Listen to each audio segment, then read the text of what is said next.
Ustadz mau tanya, kedua orang tua kami telah meninggal dunia 2 tahun yang lalu. Tetapi hasil jual rumah waris tidak dibagikan oleh kakak kami. Bagaimana kami harus berbuat? Apa sanksi dari Allah untuk kakak kami? Subhanallah ya. Tadi kita katakan perkataan Hasan al-Basri.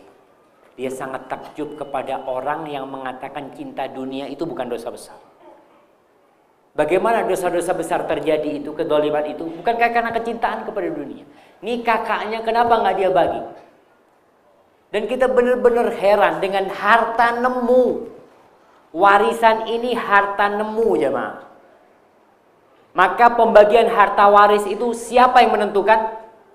Allah Jalla Jalaluh.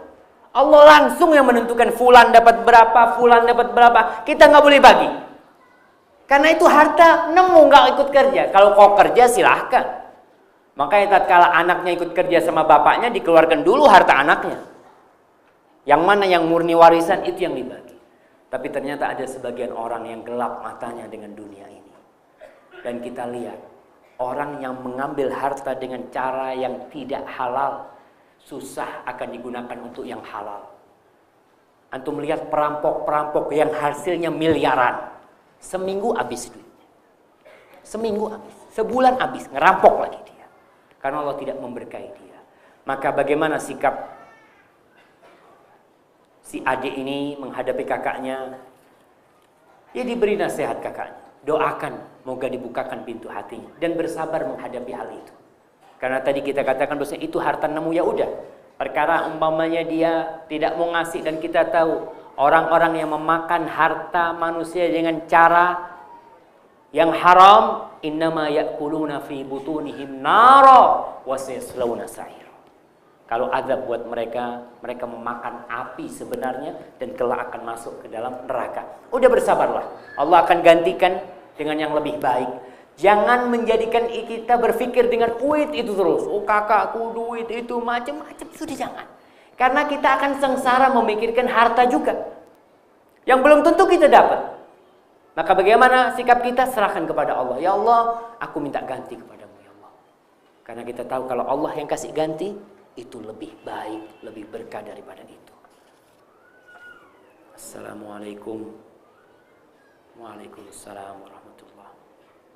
Bagaimana nasib seorang muslim yang memiliki banyak hutang disebabkan menafkahi keluarganya sampai meninggal dan belum mampu melunasi hutangnya, dan ahli warisnya pun tidak mampu membayar hutangnya. Berkaitan dengan hutang ini, Rasul Shallallahu Alaihi Wasallam beliau berlindung dari hutang karena berat masalah hutang ini. Jangan menggampangkan hutang. Sekarang ini dengan berbagai sarana kredit, orang itu gampang-gampang utang. Utang ini, utang itu, sampai ibu-ibu tuh daster utang. Iya.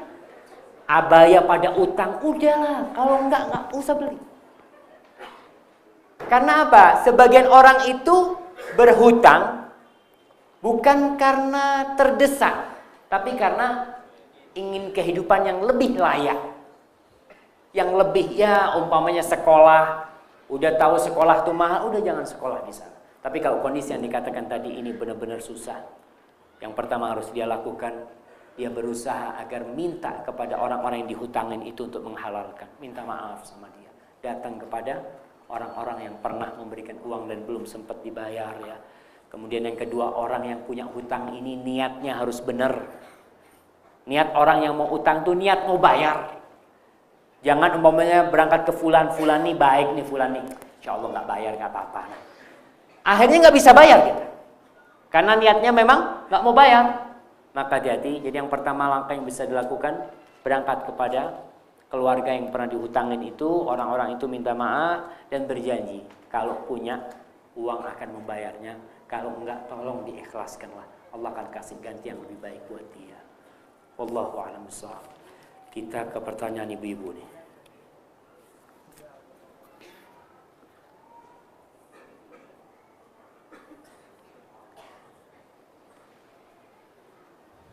Nih, Assalamualaikum Ustaz. ketika saya melakukan suatu amalan, misalnya sedekah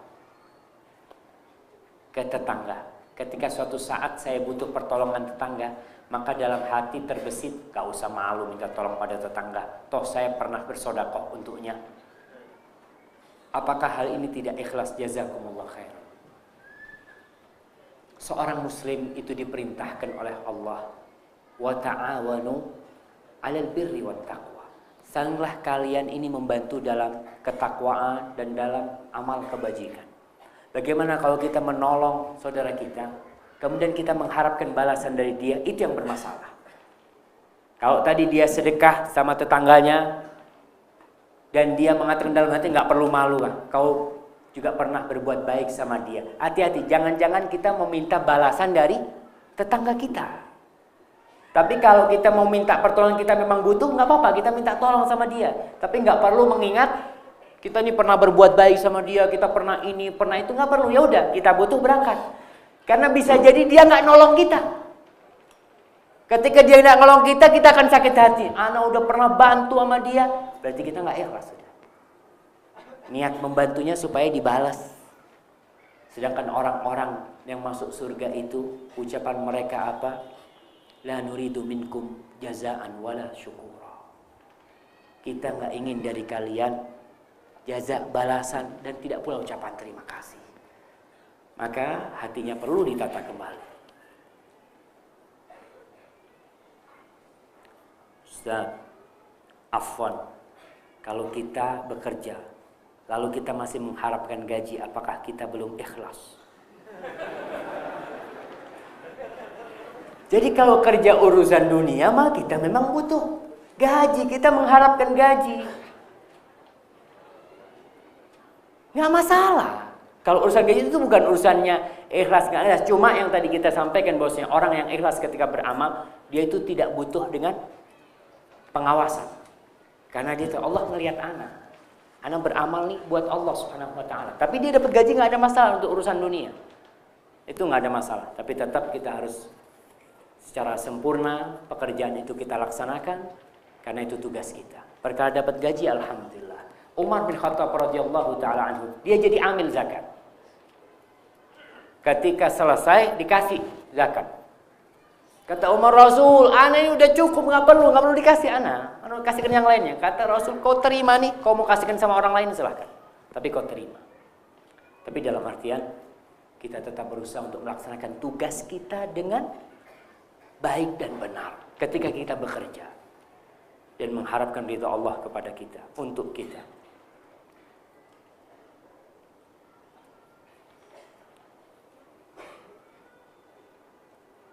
Assalamualaikum warahmatullahi. Suami anak sering tugas keluar kota. Suami sering berpesan kepada anak untuk selalu sholat tahajud. Lalu saya bilang, anak udah sholat. Apakah itu termasuk riya terhadap suami? Jazakumullah khairan. Jadi riya ini tatkala kita ingin orang lain melihat kita, kemudian memuji kita. Tapi kalau tadi si suami kan ngomong sama istrinya, kau sholat, dia kepingin tahu. Kau sholat enggak? Si istri ngomong, anak sholat. Alhamdulillah, insya Allah enggak termasuk riya. Kecuali dia ingin mengharapkan pujian dari suaminya. Iya, anak sholat. Bukan lillahi ta'ala sholatnya dia. Sekadar supaya suaminya, umpamanya kau kalau sholat tahajud nih, aku kasih tiap bulan tambahan 1 juta. Insya Allah. Sholat tahajud terus. Anak udah sholat bang, mana 1 juta? Itu hati-hati yang seperti itu.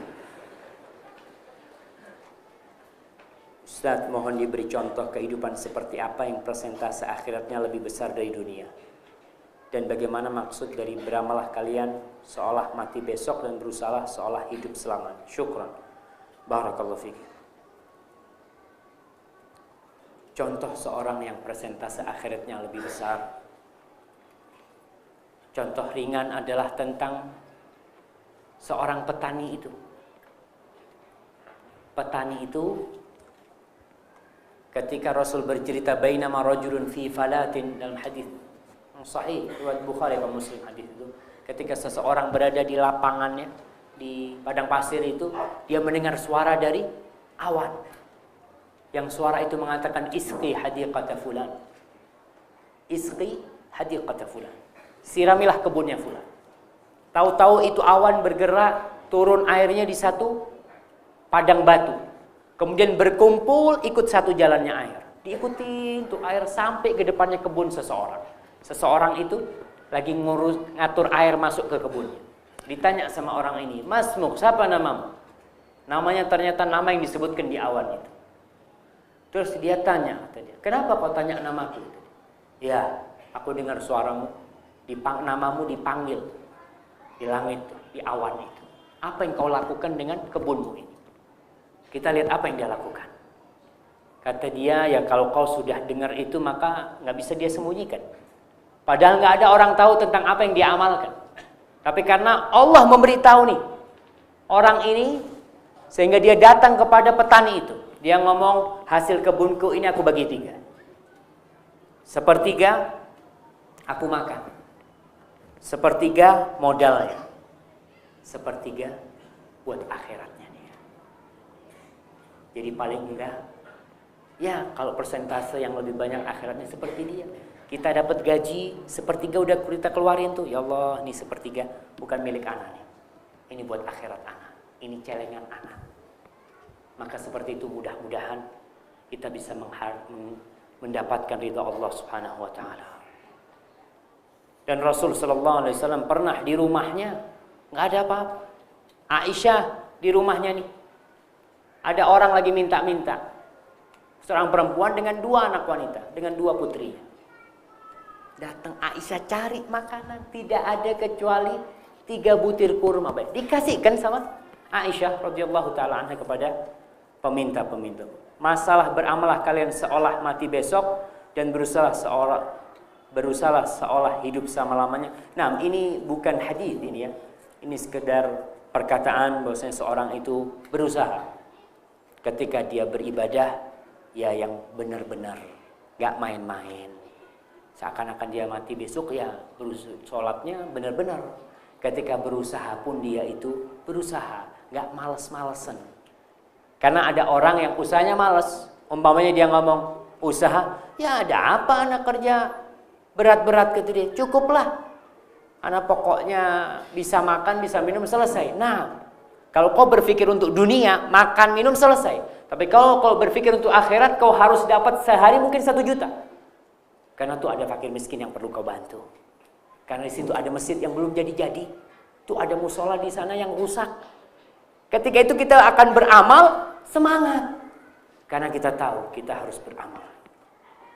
Jadi jangan malas-malasan ketika bekerja. Wallahu a'lam bishawab. Ustaz, apakah hidayah bisa datang bila kita terkadang masih melakukan maksiat? Apa arti ketika hidayah? Apa? Barakallahu fiik. Anak nggak bisa baca nih, mungkin dokter yang harus. Hidayah itu bisa datang tatkala wadah hidayah itu bersih, siap menerima hidayah. Kemudian sarana untuk hidayah itu kita gunakan. Telinga kita, mata kita, hati kita bersihin ya. Masalah dosa siapa sih yang tidak berbuat dosa? Tapi kita terus mempersiapkan hati kita untuk menerima hidayah itu. Dengan kita berdoa, berusaha, datang kajian, minta. Karena ada orang-orang mereka kasih tahu, ente dengar adzan nggak ke masjid? Ana belum dapat hidayah. Subhanallah, dengar adzan nggak ke masjid? Jawabannya belum dapat hidayah. Oke, ente mau hidayah, ayo berangkat itu loh. Ente mau hidayah berangkat. Maka tolong dipersiapkan hati kita, kemudian mata dan telinga kita sebagai sarana-sarana untuk menerima hidayah itu juga dibersihkan. Semoga hidayah Allah itu datang. Wallahu a'lam bishawab.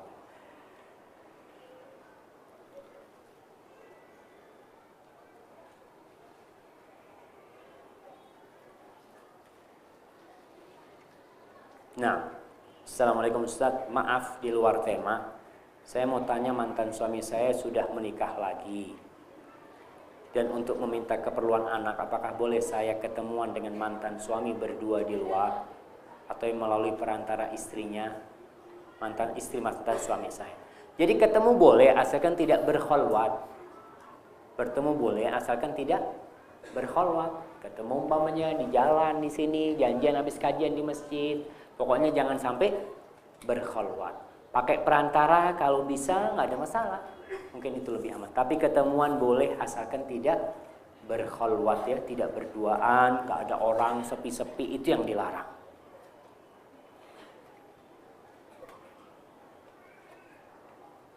Ustaz, hidup itu kadang di atas, kadang di bawah.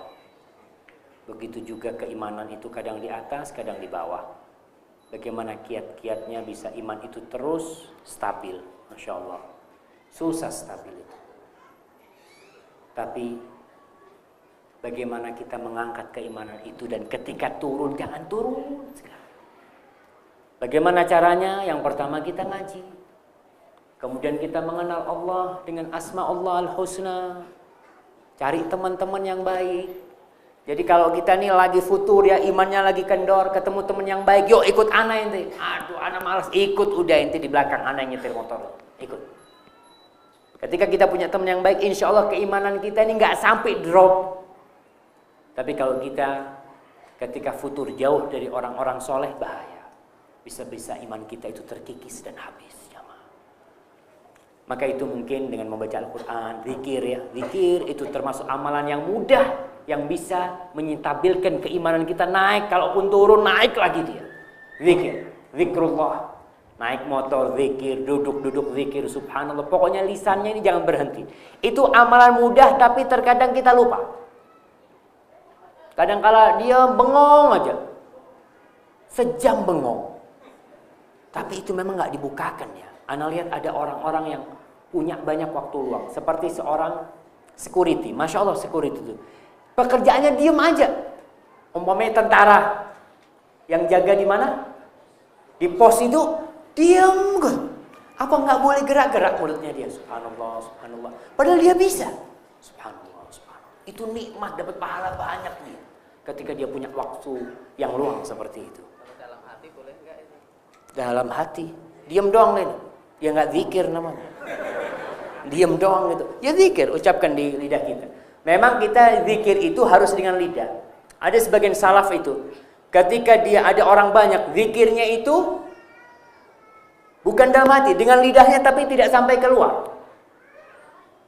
Lidahnya itu bergerak-gerak dari dalam jemaah. Antum coba praktekkan sendiri itu. Gimana? Dia demi menyembunyikan amalannya supaya nggak kelihatan orang. Tapi kalau kita zikir sendiri, zikirlah sampai kedengaran telinga kita. Karena telinga kita ini termasuk sarana untuk menuju ke hati kita. Ketika subhanallah, subhanallah, sampai dengar masuk ke hati kita. Daripada diem doang, nggak sampai ke sini, itu kurang pas. Jadi memang kita disuruh zikir itu tidak keras-keras dan tidak sampai nggak ada suaranya, masih terdengar oleh kita tanpa mengganggu yang lainnya. Wallahu a'lam bishawab. Ini yang terakhir kayaknya jamaah. Udah jam berapa? Udah mau adzan ini.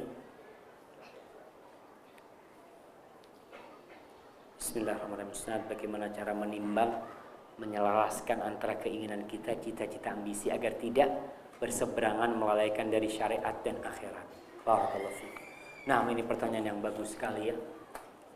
Kita hidup di dunia, kita butuh sarana di dunia ini, kita ingin punya rumah, kita ingin punya mobil, kita ingin punya banyak hal gitu kan.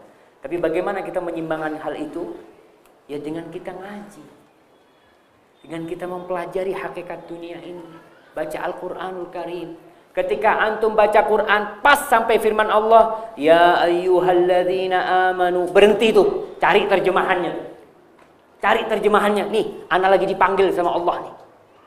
Karena ada di antara kita yang baca Quran lewat ya ayyuhalladzina amanu, lewat aja dia.